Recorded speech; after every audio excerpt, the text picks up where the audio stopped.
श्री माधवाचार्य।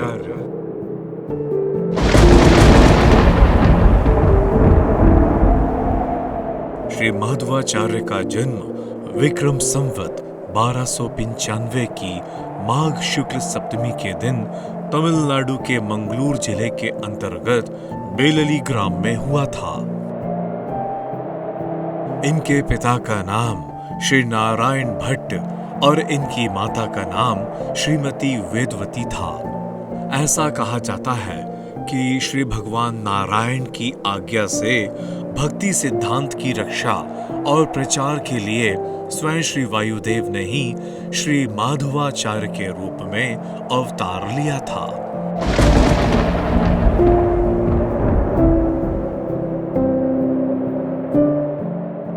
बचपन में ही ये अपनी अलौकिक प्रतिभा से लोगों को आश्चर्यचकित कर देते थे।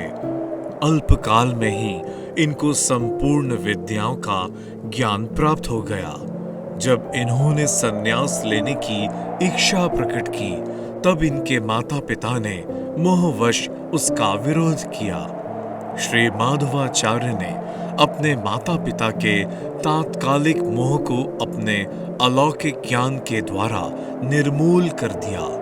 इन्होंने 11 वर्ष की अवस्था में अद्वैत मत के विद्वान सन्यासी श्री अच्युत पक्षाचार्य से सन्यास की दीक्षा ग्रहण की।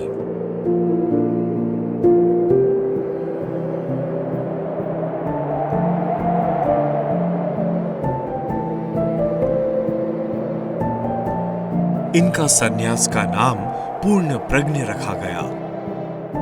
सन्यास के बाद इन्होंने वेदांत का भी गंभीर अध्ययन किया। इनकी बुद्धि इतनी विलक्षण थी कि इनके गुरु भी इनकी अलौकिक प्रतिभा से आश्चर्यचकित रह जाते थे। थोड़े ही समय में संपूर्ण दक्षिण भारत में इनकी विद्वत्ता की धूम मच गई। श्री माधवाचार्य ने संपूर्ण भारत का भ्रमण किया और स्थान स्थान पर शास्त्रार्थ करके विद्वानों में दुर्लभ ख्याति अर्जित की। इनके शास्त्रार्थ का उद्देश्य भगवत भक्ति का प्रचार, वेदों की प्रामाणिकता की स्थापना, मायावाद का खंडन तथा शास्त्र मर्यादा का संरक्षण करना था। गीता भाष्य का निर्माण करने के बाद इन्होंने बद्री नारायण की यात्रा की। वहां इनको श्री भगवान वेदव्यास के दर्शन हुए। अनेक राजा इनके शिष्य हुए। अनेक विद्वानों ने इनसे प्रभावित होकर इनका मत स्वीकार किया। इन्होंने अनेक प्रकार की योग सिद्धियां भी प्राप्त की।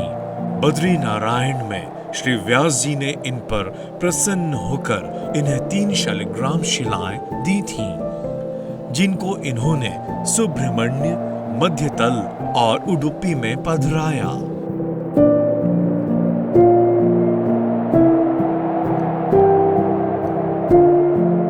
एक बार किसी व्यापारी का जहाज द्वारका से मालाबार जा रहा था। तुलूप के पास वह डूब गया। उसमें गोपी चंदन से ढकी हुई श्री भगवान कृष्ण की एक मूर्ति थी। मध्वाचार्य को श्री भगवान की आज्ञा प्राप्त हुई और उन्होंने जल से मूर्ति निकालकर उडुपी में उसकी स्थापना की। तभी से वह स्थान मध्व मतानुयायियों का श्रेष्ठ तीर्थ हो गया। इन्होंने उडुपी में और भी 8 मंदिरों की स्थापना की। आज भी लोग उनका दर्शन करके जीवन का वास्तविक लाभ प्राप्त करते हैं। यह अपने जीवन के अंतिम समय में सरिदंतर नामक स्थान में रहते थे।